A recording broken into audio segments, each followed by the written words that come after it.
What's up guys, thanks for tuning into the channel. Today we are working on a 2003 Volkswagen Golf my good friend brought by. We did the clutch, front suspension, replaced the axles. After replacing all those parts, everything drove well, except we have a 3,800 to 4,000 RPM vibration that is terrible. Right when you get to 3,800 RPMs, it just sounds like your car is just vibrating all through the cabin. There's a few things you gotta eliminate to double check what the actual issue is. This could be different for everybody's car.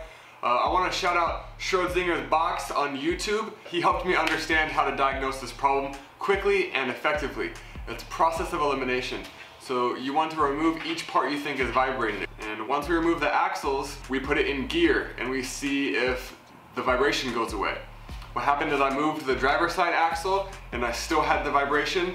I moved the passenger side axle, and when I got to 3,800 RPMs, the vibration completely gone. If I put it in gear, at any gear, 3,800 RPMs, smooth as can be, take it out, smooth as can be. There's a big reason for that, and I'm gonna show you here. Before we jump into that, if you can hit the like and subscribe button, even just the like button, you know? I don't really care. I'm trying to get my channel monetized so I can bring you guys more content on repairing cars and do-it-yourself repairs. Let's go look at why this car is vibrating like a shitbox. Okay, so when doing all the repairs, we replaced the axle with an aftermarket axle because why not? We didn't want to put the old axle back in. So, lesson learned. This is an aftermarket axle. We got it online. Parts Geek, I believe. That happened just from removing it. Pretty much all the ball bearings fell out. It's done. But that's not the main issue that I wanted to show you. This is a solid shaft design. Here's the old factory one. Look at the size difference in these two axles. It's not even in a ballpark. And I also want to note this is still, it can come apart if you pull this part back, but it's still sealed, all the bearings are together.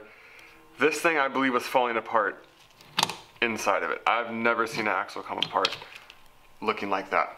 This axle has under 200 miles on it. It's absolutely insane. We're returning it. Garbage. Don't put these in your car. Even talking to the guy at the Volkswagen dealership, they want $536 for this bad boy. We're not paying that, obviously. We're re-greasing it. We're gonna place this back in, some new hardware, and then we're gonna do a test drive to see if this fixed the issue. And again, look at the size difference. Wish I would have caught that sooner, but you know, lesson learned. Sometimes you need to stick with the factory parts, and I bet you this fixes the problem. So let's throw this axle in really quick and take it for a test drive and see. I also wanted to point out, this is how small the driver's side axle is. That's how large the passenger side axle is. This is usually a passenger side axle related issue. This aftermarket axle is actually the exact same size as the old aftermarket axle that we still have right here. So there's not much difference there in weight or anything like that. The big difference is the passenger side, and when I disconnected the passenger side, that was the biggest difference for my problem here. Your problem could be different. Just showing you how I fixed this problem, maybe it helps. Side note, you guys see how great my lighting is right here? Yeah, well that's mainly due to these super affordable LED strips right here. Got them off Amazon for relatively cheap. I'll put a link in the bio below. I actually keep one. Is that good, doggy? Huh, am I doing good? All right. I actually keep one loose and I can put it under the car. I can slide it anywhere with me. They're super lightweight plastic.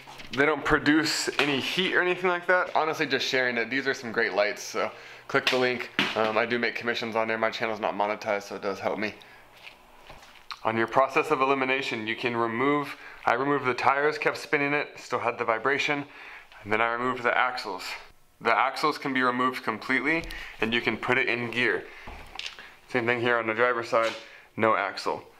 So if you're doing that test and you're driving and you get your car is obviously lifted up so your wheels can spin freely, once you get to 3,800 RPMs, if both of your axles are removed already and you still have a vibration, then you have some other issues. Could be an engine mount, your flywheel, clutch installed improperly, could be a few other things. A timing belt, like in Schrodzinger's Box video, it ended up being a timing belt which was missing 3 teeth, giving him the same exact vibration. So don't just assume this is gonna fix your issue. Let's get into installing. All right, so we have the factory axle back installed. Through, the guard is back on. The driver's side is still disconnected because we're gonna do the test real quick to see if the vibration goes away.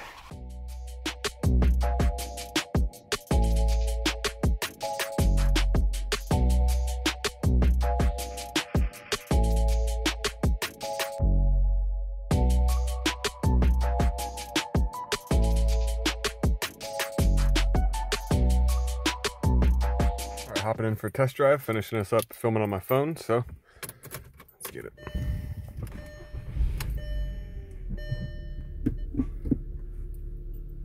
We'll update once I get on the street so I don't bore you to death.